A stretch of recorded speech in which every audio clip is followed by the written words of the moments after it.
굉장한 중환자 한 분을 모시고 오셨네요. 김부겸 전 장관님. 굉장히 훈훈한 미담이 있던데요. KTX. 왜? 당신 뭔데 그래? 공무원이라도 돼 이래 돼요. 그럼 내 공무원인데요. 만약 그분이 주먹이라도 날렸으면 저도 막고 있지는 않았을 거예요. 무사히 내려오셨어요, 장관님이. 명예롭게.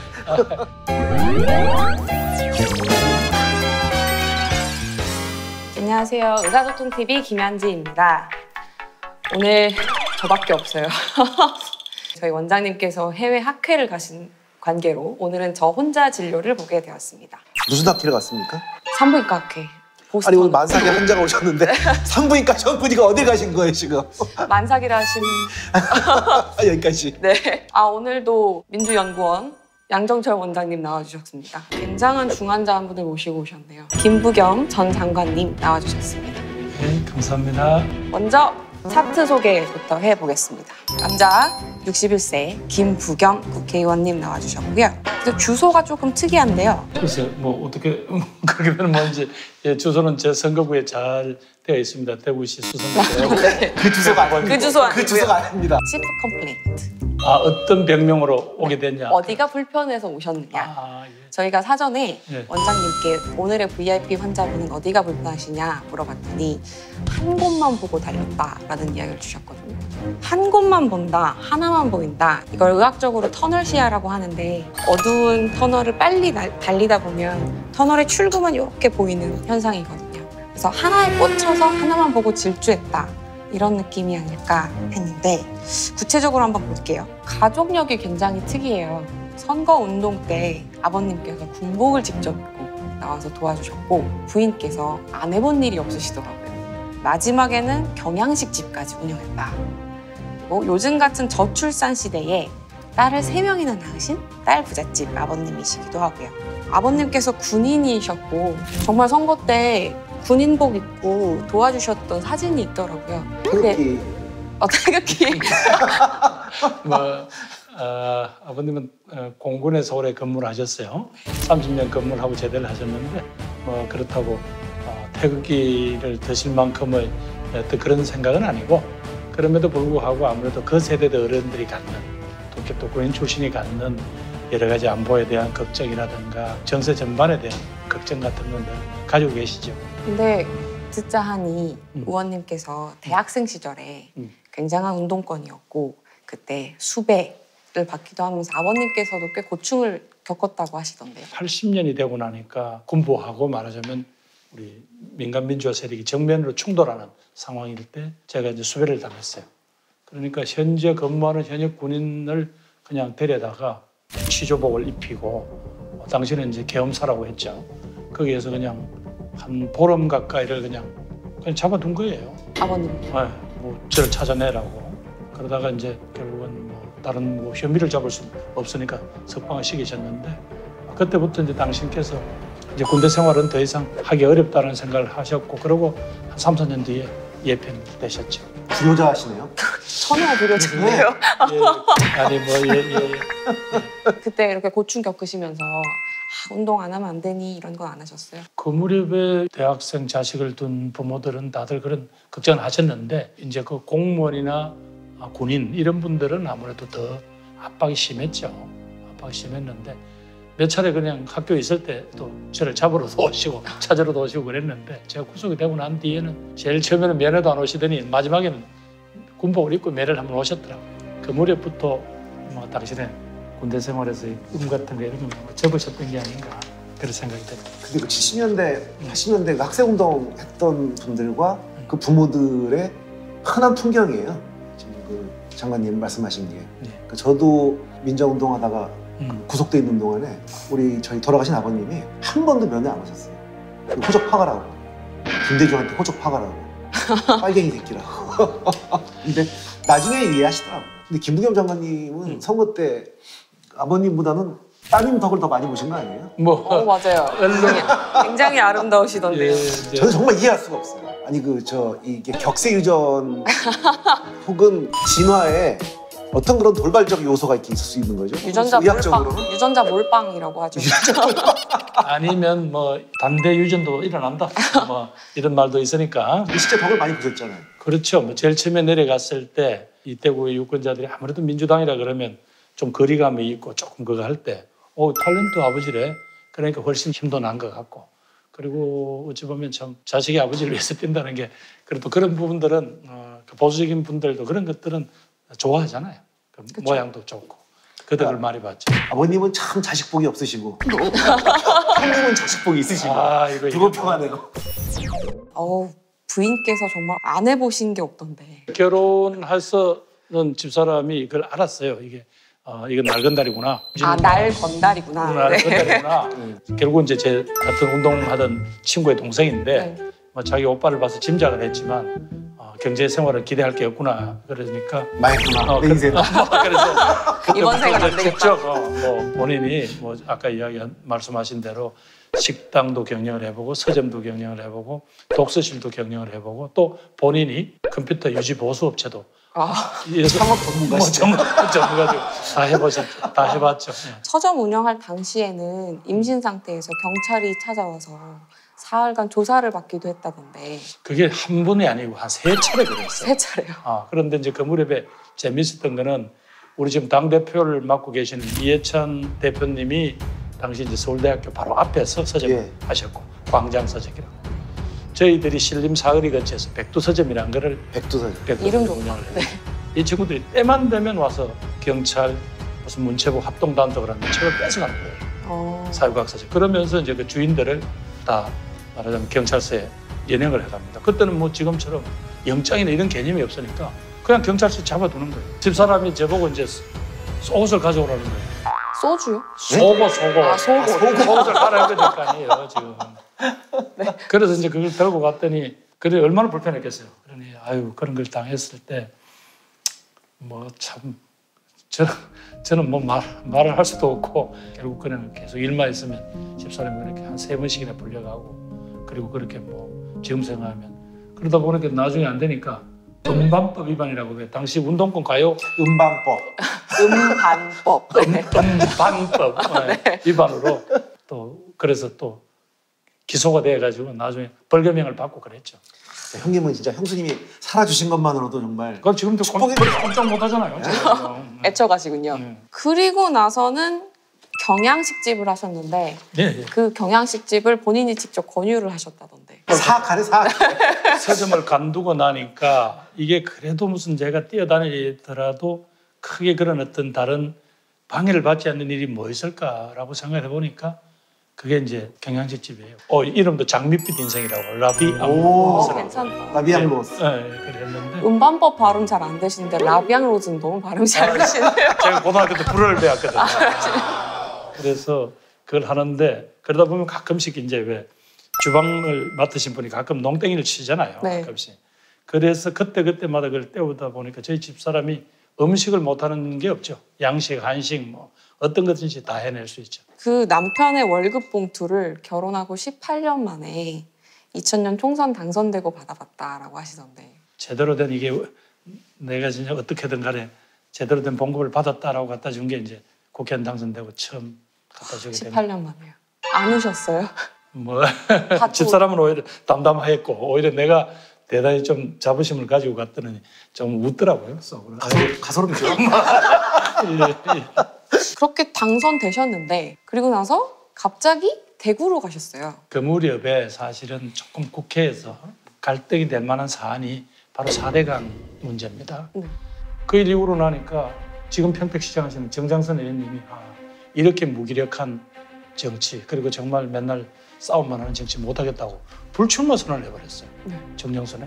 그러니까 그게 저한테는 큰 충격으로 오더라고요. 이렇게까지 동료 의원들이 정치를 진지하게 고민하고 그렇게 해왔는데 나는 못했는가 싶은 생각이 들고 갑자기 이제 부끄러움도 몰려오고 그래서 나는 뭘 할 수 있을까라고 생각해 보니까 정치 초년에 우리 국회의원 되기 전에 오랫동안 인연을 맺었던 노무현 대통령이 그 지역주의를 위해서 온몸을 던지던 그 장면도 생각이 나고 또 제 앞서서는 당시 유시민 의원이 그렇게 다 집어 던지고 대구를 가서 또 그렇게 장렬히 전사하는 모습도 보고 장렬히죠. 그래도 나도 뭐 그냥 불출마한다는 건 의미가 없고 그런 정도로 내 인생이나 정치에 의미 있는 행동을 한번 해야 되겠다라는 그런 생각이 들어서 뭐 대구에서 사실은 그분들이 또 우리 유 장관 주듯이 한 30%대 초반 정도 줬으면 아이고 저도 뭐 여기까지도 하고 도망을 가려고 그랬는데 딱 40%를 주시더라고. 도망가면 나쁜 놈이 되고 애매해요. 매우 애매해요. 애매해. 그래서 그냥 에이 뭐 그러면 이분들이 버릴 때까지 좀 더 있자 싶어서 한 게 그러니까 2번 떨어지고 3번까지 도전하게 된 거죠. 근데 저는 이런 도전이 정말 의미 있다고 생각을 하는 게 이 사람의 몸도 오른쪽 왼쪽의 이제 균형 같은 근육이라든가 뭐 여러 가지 기능들이 균형을 갖지 않으면은 밸런스가 깨지잖아요. 근데 지역적으로도 우리가 이제 전국 정당을 얘기하지만은 지금까지 전통적으로 우리 당의 이 동부벨트, 강원도라든가 대구, 경북, 부산, 경남이 매우 어려운 곳이었는데 그쪽을 하여튼 지키면서 계속해서 도전하는 아름다운 그런 노력들이 없으면은 각 정당이 이제 편식이 되는 거죠. 편향이 돼버리는 거죠. 원장님 표현은 예쁘게 하는데 아름답지 않습니다. 처절하죠. 처절합니다. 네. 예, 제 앞에 몇 사람 도전했고 또 당시 유시민 장관도 도전도 하고 이래서 편견이 깨졌을 줄 알았더니 참 이 민주당 그러면 김대중당, 전라도당, 뺄갱이 이게 너무 강하게 박혀 있는 거예요. 그래서 그런 게 비교적 외지인들이 많이 산다는 수성구에도 좀 그런 사람들이 많아요. 근데 제일 참 모욕을 느끼는 거는 우리 보는 앞에서 명함을 찍는 거예요. 명함을. 지난번에 전재수 의원님도 나오셔서 얘기하셨는데 이렇게 찍는다고요. 일부러 보는 앞에서. 그래 뭐 그때는 첫 인상을 구길 수는 없으니까 그냥 아이고 어지간하 하시지요 뭐 하고 그냥 농담으로 넘어가고 그랬는데 요즘은 찢으면 제가 한마디 하죠. 내가 부모 죽인 원수도 아닌데 뭘 그렇게까지 심하게 하냐고 우선 한마디 해요. 요새 비닐 살짝 넣은 명함도 있는데 안 지워지는. 그래서 그런 게 나왔구나. 그런데 이제는 좀 아무래도 거기서 벌써 한 8년 살았잖아요. 한 8년 지나면 대충 얼굴들이 아는 분들이 주변에 이제 제법 있잖아요. 그러면 차마 눈앞에 대놓고 넌 말을 못하죠. 대구 경북 같은 경우는 이제 김대중 대통령님이 지역 정치의 폐해라든가 지역 감정으로 인해서 가장 큰 피해를 오롯이 받은 분인데 집권하고 동지 정책이라 그래서 국민의 정부의 대구 경북 출신 분들을 많이 이제 기용하기도 하고 당에도 동진특위 만들어서 굉장히 노력을 하고 그리고 뭐 그 이후에 이제 뭐 노 대통령뿐만 아니라 또 우리 김부겸 선배나 또 그전에 유시민 선배라든가 여러분들이 매우 무모한 도전을 계속해서 이어가면서 전 지방선거 지난번 김대중 노무현 두 분이 이루지 못했던 그런 지역주의의 벽을 넘는 결과가 나왔다고 생각을 해요. 그러니까 하루아침에 온 게 아니죠. 그건 놀라운 거죠. 그 전에는 우리가 대구에 다 합쳐서 뭐 기초위원, 광역위원 합쳐서 10몇 명 있었거든요. 근데 지금은 광역위원 5분 포함해서 우리가 한 50명이 넘어요. 대구 전체에서. 예, 그러니까 또 이분들이 하면 참 열심히 해요. 열심히 하니까 기존에 있는 그 소위 지역 유지들의 무슨 어떤 그런 영향권 내에 있던 지방의회가 확 달라졌죠. 그다음에 공직자들한테 긴장도 확실히 주고. 지금 문제는 다른 걸 떠나서 지방이 어려워요. 지방이. 먹고 살 게 없다라는 그런 위기감이 있어요. 그래서 젊은 친구들이 대구만 해도 1년에 한 10,000명이 졸업을 하면 학교를 졸업하면 떠나거든요. 그러니까 도시가 점점 아까 이야기한 대로 위축이 되는 게 느껴지죠. 여기서 뭔가 새로운 산업이라든가 미래 먹거리라든가 이런 돌파구를 만들어야 되는 게 지금 저희들한테 주어진 과제예요. 그거를 제시하고 말하자면 한번 우리 여당에 대해서 기대를 걸어봐달라고 요구를 해도 원장님 그런 거 준비 잘 하셔야 돼요. 예. 그런 정책이라도 좀 좋은 것 좀 만들어주세요. 네. 과거력 뒤지다 보니까 유튜브에 김부겸 치면 자동 완성되는 거 있어요. 칠성시장. 보셨어요? 그 영상? 그 칠성시장의 주요 거래 품목이 농산 식품 종류입니다. 근데 그 앞에다가 식자재 마트를 만든다는 거예요. 그러면 그 전통시장 다 죽습니다. 그래서 그건 안 된다라고 싸울 때 사실 우리가 같이 싸워줬거든. 야, 그 정도끼리 우리끼리 말하자면 나는 좀 의리를 지켰다고 생각하고 있는데 거기서 유세를 방해를 하고 막 야유를 퍼붓는 거예요. 물론 그 상인들은 아니고 아마 지나가는 사람들이겠죠. 근데 거기가 그 전주에도 보니까 저희 당 추 대표가 갔을 때도 누가 그런 막 야유를 넣고 이랬다고 그러더라고. 그래 이런저런 생각이 나니까 제가 좀 서름이 북받친 거죠. 어디서 여당이라 그러면 말도 못하면서 야당이 뭘 하면 삿대질하고 여러분이 그런 밀을 줬던 그 정당 나라 완장창 몽가뜨렸잖아요. 칠성시장이 무슨 특정 정당에 그 사람들 탓받아 아니라 정말이지. 이제 대구 시민이 분노했다는 거 보이고 대한민국 민심과 대구 민심이 따로 가지 않았다는 거 보여주이소. 여러분 마음에 다 들지는 않을 겁니다. 한번 기회를 주이소. 더불어민주당과 문재인이가 이 위기 시에 한번 공병과 함께 해보겠습니다. 그 영상 되게 섹시했어요. 저보고도 섹시는 그러는데 50대도 섹시할 수 있다. 감사합니다.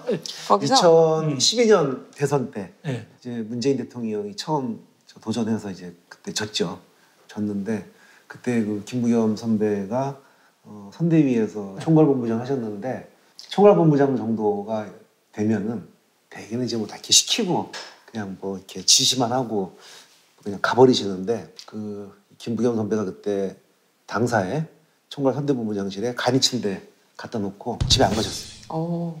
서울에 집이 없었어. 갈 데가 없어서. 알고 보니 그냥 노숙.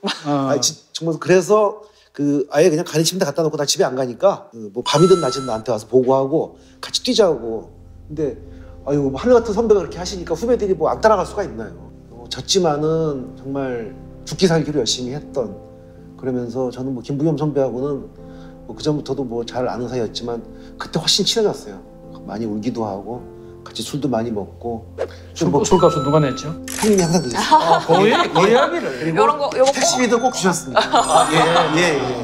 그래서 그 문재인 대통령님 입장에서 보면은 우리 김부겸 선배가 참 고마운 분이죠. 2012년 대선 때 그렇게 헌신적으로 해주시고 또 2017년 대선 때도 정말 열심히 하셨죠. 대구 경북 딱 책임지고 그다음에 대선 끝나고 또그 장관직도 정말 열심히 하셨고 다시 지금 또 대구 경북 총선 승리를 위해서 뛰고 계시니까 참 감사한 분이에요.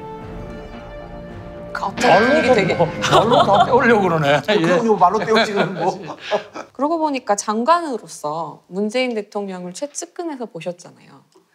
사람으로 보는 문재인은 어떤가요? 제가 이제 저분 모시고 어디 뭐 예를 들면 5.18 행안부 장관이 이제 그 국가기념식을 책임을 지니까 이렇게 모시고 가봤을 때 당신 몸에 우러난 그런 어떤 겸손함, 그다음에 같이 하겠다는 그런 뭐라 그래 공감 능력이랄까 이런 부분들이 저분이 참 매력인 것 같아요. 그 노무현, 문재인 대통령 두 분 다 이제 그 겪어보시고 모셨잖아요. 네. 근데 스타일이 참 다르시잖아요. 많이 다르죠. 누가 더 좋아요? 엄마가 좋아, 아빠가 좋아. 저는 이제 건달 까니까 아무래도 노 대통령한테 하도 욕을 많이 먹어서 그렇지만 노 대통령한테는 예를 들면 이런 거잖아요. 난 문 대통령 보고 나 술 사주자 소리는 하기는 조금 좀 거북해요. 근데 노 대통령 보고는 오늘 술 한잔 합시다. 오늘 술 한잔 사주세요. 이러면 그런 거 싫어하신 적은 없거든. 근데 노 대통령님은 이제 워낙 그 김부겸 선배한테 편한 사이니까 뭐 그냥 여러 의원들이 있는 데서도 뭐 야자 정도가 아니라 뭐 임마 자식아도 뭐 그렇게 하시고 또 뭐 그때는 뭐 거의 어떨 때 좀 한 잔 들어가면 뭐 대통령이나 형님 얘기하면 하다가 뭐 조금 논쟁도 하고 뭐 그 정도로 격이 없는 사이셨죠. 그러니까 제가 한번 이제 뭐라고 해서 공식적으로 한번 대들었더니 그 다음에 만났을 때 나도 좀 멋서가잖아요. 대통령을 한번 여당 의원이 공개해서 그랬더니 야 어제 김현 많이 컸대. 첫 마디로 이래 나오더라고. 그래 얼마나 그동안 좀 머쓱머쓱 그게 다 녹아버리잖아. 멋진 대통령이네요. 아니 이제 또 그건 또 노무현은 노무현의 매력이 있고요. 또 지금은 또 문 대통령 나름의 매력이 있으니까. 초대 행정안전부 장관이었고 굉장히 훈훈한 미담이 있던데요. 그게 뭐죠? KTX 아, 갑질 승객 제한 사건. 문제가 됐던 그 승객이 대전역에서 자기가 타야 할 차를 안 타고 옆 레인의 차를 탄 거예요. 그거를 거기서 일하는 여성분한테다가 막 그 화풀이를 하는 겁니다. 보니까 좀 너무 지나쳐요. 여성분들을 그냥 막 죄인 다루듯이. 그래서 제일 처음에는 점잖은 말로 아유 나가서 말씀하시지 그러냐라고 했는데 이 사람이 자기 화를 분을 못 사긴 모양이지. 똑 저를 쳐다보더니 왜? 당신 뭔데 그래? 공무원이라도 돼 이래 돼. 그러니까 저도 열받아가지고 나도 모르게 그래 내 공무원인데 이래 돼가지고 이게 됐는데 사실 아슬아슬했어요. 그때 막 공안이 뛰어와서 그분을 데리고 나가기에 망정이지 만약 그분이 주먹이라도 날렸으면 저도 맞고 있지는 않았을 겁니다. 칠성시장도 그렇고 KTX도 그렇고 욱하는 성격 때문에 때렸을 거다. 뭐 서로 맞싸움을 했으면 그러면 제가 갑질이 되는 거잖아요. 아, 그렇죠. 그럴 수 있죠. 그런데 이제 그걸 저도 이제 그러고 있고 이제 왔는데 아마 제 뒤에쯤 되는 어떤 승객이 광명역에서 내리면서 이제 그 젊은 분이니까 제가 누군지 모르고 야, 아까 그 아저씨 용감하던데 이제 이렇게 이야기를 하고 가니까 그 옆에 가시던 좀 나이가 든 아주머니가 그 사람이 김모라고 이야기를 해줬다는 거예요. 그래서 그분이 밤 8시인가 돼서 그걸 SNS에 올렸죠. 근데 되게 훈훈했어요. 이게 흔히 국회의원 갑질 이렇게 하면 아 국회의원이 KTX에서 갑질했구나라고 생각할 수 있는데 오히려 반대로 시민을 지켜주는 멋있었어요. 고맙습니다. 뭐좀 칭찬받네. 예. 우선 이제 장관 이야기가 나왔으니까 내가 정말 기분 좋은 일 이야기 한번 이야기해도 되죠? 예. 하고 가십시오. 어제 국회 본회의에서 소방관 국가직화 법안이 통과가 됐어요. 그거는 정말 정말이지. 정말 제가 있는 동안에 소방관이 한 10여 분이 희생되셨어요. 그것도 어이없는 사고, 또 물론 화재 현장에서 하고 이 대도시에 큰 화재 사고 난 거는 사람이 거의 희생이 안 됩니다. 그만큼 준비도 돼 있고 바로 소방력이 투입이 돼요. 근데 많은 분들이 희생되신 게 전부 제천, 밀양 이런 중소도시거든요. 거기에는 그만큼 소방력이 못 따라가요. 왜 그러냐 하면 이분들이 지금 시도 공무원으로 돼 있어요. 예를 들면 경기도 공무원, 강원도 공무원. 그러니까 그분들에 대해서 시도지사님들이 마음껏 투자를 못 해드려요. 공무원은 기본 봉급은 나오지만 복지든 장비든 이런 부분 때문에 늘 그분들한테 마음이 좀 안쓰러웠던 문 대통령이 후보 때 약속을 하셨죠. 소방관 국까지 꼭 해드리겠습니다. 근데 소방관들조차도 안 믿었다는 거예요. 왜? 모든 후보들마다 역대 약속을 했지만 지켜지지 않았으니까. 그랬는데 다행히 지난번에 강원 산불 대응할 때 이 소방이 얼마나 정말 헌신적으로 대응하느냐. 그다음에 지난번에 몇 차례 소방관들 희생 때 보니까 아 우리가 좀 잘못한 게 많구나라고 느끼고 이제 어제 드디어 통과됐는데 정말이지 제가 뭐 나중에 너 공직 생활하면서 뭐 한 게 뭐 있냐라고 하면 나 그거 하나 하고 없다. 큰일 하셨죠. 나하고 이제 자부심 느낄 만한 그게 돼요. 장관 그 하실 때 그 돌아가신 소방관들 연결식 예. 꼭 참석을 이제 하셨는데 그때 저도 뭐 계속 외국에 있을 때지만 뉴스를 보면은 어느 돌아가신 소방관 연결식 가서 이제 우셨죠? 특히 제가 많이 눈물이 났던 게 아직도 소방관으로 임용이 되지 않는 일종의 아직 후보자 신분일 때 지원 나갔다가 돌아가신 분이 있어요. 유족인 부모님하고 상의를 하는데 이분이 제일 처음에는 막 억장이 무너져서 이야기를 안 하시더니 마지막에 소원이 있습니다. 예, 다른 거 필요 없고요. 우리의 마지막 관에 들어간 모습은 소방관 제복을 입고 있는 모습을 보고 싶습니다. 그 제가 어떻게 그 연결 시간인데 눈물이 안 나요.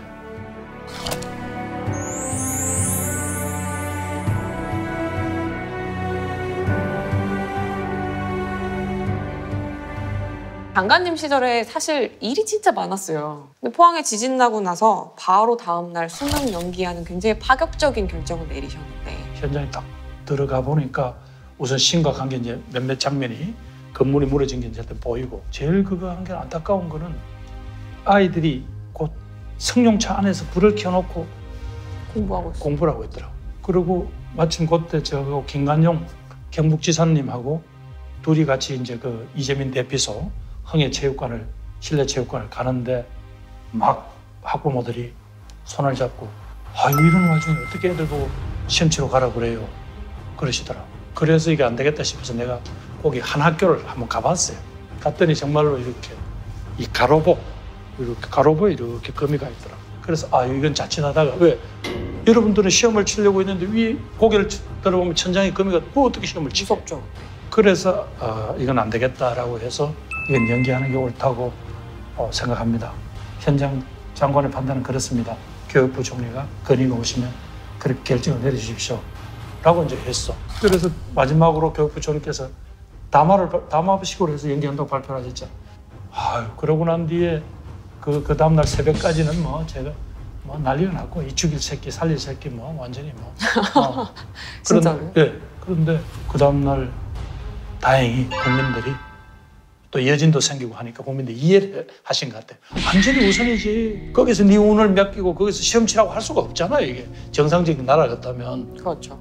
그러니까 그거를 국민들이 이해를 해주시고 59만의 수험생과 거기에 연관된 많은 학부모들이 그 불편함, 일주일 연기라는 불편을 참아주심으로써 포항에 있는 6천 수험생과 그 가족의 어떤 그 소외감이나 어떤 좌절감 이거를 씻어줄 수 있었죠. 저는 그때 그 뉴스를 이제 그때도 외국에 있을 때인데요. 그 보고 되게 마음이 아주 훈훈했어요. 국가가 국민들을 대하는 태도, 그다음에 행정이 국민들의 안전과 그다음에 비록 소수라고 하더라도 불공정이나 불편이 없도록 배려하는 마음, 또 그런 결정에 대해서 기꺼이 다른 지역에 있는 수험생들이나 학부모들이 이해해주는 마음, 이런 것들이 되게 잘 어우러져서 좋은 선례가 되는 것 같아요.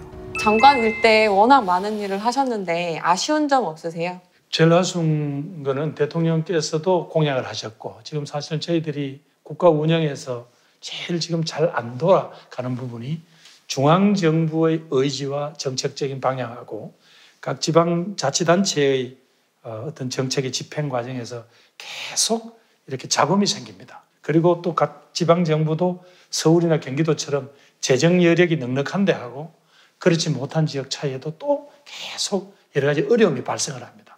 여기에서 획기적으로 결국 할 수 있는 것은 지방에다가 재정, 돈도 내려주고 권한도 내려주는 식으로 운영을 확 바꿔야 됩니다. 그런데 그런 어떤 지방 분권에 대한 좀 확실한 그림을 제대로 한번 못 그려놓고 나왔으니까 그게 좀 안타깝고요. 그 관련 법률이 아직도 국회에서 지금 진전이 안 되고 있습니다.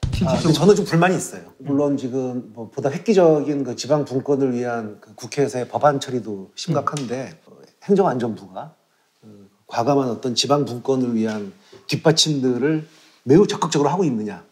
여전히 좀 권위적인 게 있어요. 여러 가지 행정 관행에 있어서. 그렇겠죠. 예, 그리고 우리 정부가 이제 약속하는 것들 가운데 뭐 굳이 법을 바꾸지 않고 지방의 그 광역 단체장들을 정기적으로 이제 대통령과 회의를 하는 일종의 제2국무회의 같은 방안들도 실제로 뭐 유야무야 운용상의 효율을 좀 발휘 못하고 있죠. 그래서 그런 면에서는 좀 저는 그 우리 정부에 대해서 좀 되게 아쉬움이 있어요.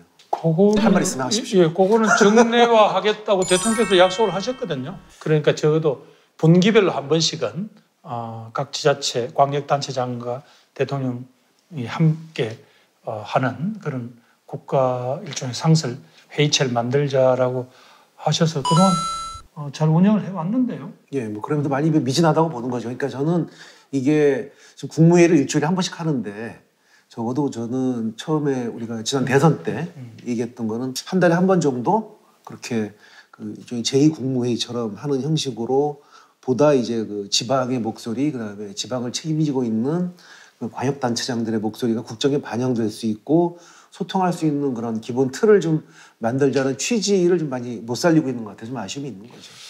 그렇기도 하지만 상당 부분은 사실은 법률적 뒷받침이 돼야 됩니다. 예, 물론 예. 저 대통령령이나 혹은 뭐 부령으로는 어렵습니다. 그건 아까 그러나 지금 현재 우리 정부의 철학에 비해서는 좀 소극적이다라는 지적은 아프네요. 제가 끝나고 난 뒤에 인지 지적하시니까 고맙긴 합니다만. 예, 뭐 또 기회가 없어가지고. 감사합니다. 많이 컸다 이런 거 한마디 해주시죠. 아니요, 원장한테 그렇겠다고 큰일 나요. 네. 우리 양 원장께서 그동안 또 조금 뭐 설친다는 비판은 받았지만 그래도 두둑에 맡고 있습니다. 제대로 밥값하잖아요. 네. 본인이 하고 싶은 말씀하신 것 같은데요. 그러니까 이제 이런 역할이 필요하죠. 근데 너무 설치지 마세요. 아니 그 얘기를 여기서 하지 마시고 딴 데 가서 더 하셔야죠. 이제 내년 총선을 앞두고 있는데 어떤 마음가짐으로 준비하고 계신가요? 참 대구 경북에서는 우리가 많이 맞았습니다. 물론 맞은 자리에 부동산이 다시 도전하고는 있습니다만 결국 우리가 해야 될 일은 지금 한국 사회에서 이렇게 진영끼리 나누어져서 갈라치고 서로 보수와 진보가 가치가 대립하고 있습니다만 결국 우리는 집권이라는 세력이라는 총체적 책임, 국가 운영의 이 시기를 국가 운영을 책임진 세력으로서 우리는 총체적 책임을 져야 되는 거 아닙니까? 그런 점에서 좀 억울해도 좀 답답하더라도 우리가 먼저 양보하고 우리가 먼저 손 내밀면서 끌고 갈 수밖에 없습니다. 그래야 우리가 국민들이 봤을 때 조금 길게 이 나라를 맡겨도 되겠다라는 그런 안심이 될 것 같고요. 그런 점에서 우리가 지금보다는 더 부지런하게, 더 자세를 낮추어서 민심으로 다가야 된다고 생각합니다. 방송 연설 같아. 왜 카메라 보고 얘기하세요? 그럼 어떻게? 대선 출마 선언인 줄 알았어요. 또 왜? 그럼 이거 다시 아니 그냥 자유롭게 하세요. 예, 그 대신에- 그거대로 좋았어요. 한번 정말 왜 이제 농구의 올코트 프레싱이라고 있죠. 전부 다 다를 때려서 지금 방금 좀 점잖은 표현을 잃었고 사실 죽기 살기를 해야 됩니다. 기대하겠습니다. 증세가 어떻습니까? 이제 진단과 처방을 내려볼까 하는데 제가 볼 때는 진지병에 걸리신 것 같습니다. 그리고 약도 없는데 이거는 외래 입원 정도도 안 되고 중환자실 가야 되는 수준의 진지병에 걸려 있는 거 아닌가. 정치인이니까 국민과의 스킨십에 능하셔야 된다고 생각하거든요. 스킨십이야, 스킨십. 그래서 다양한 모습을 더 보여주시기를 예. 기대하겠습니다. 그렇게 열심히 해보겠습니다. 오늘의 처방은 진지병을 벗어던져라. 제가 지켜보겠습니다. 일단 퇴원하시고 안 좋아지시면 총선 이후에 다시 뵙겠습니다. 예, 감사합니다. 자.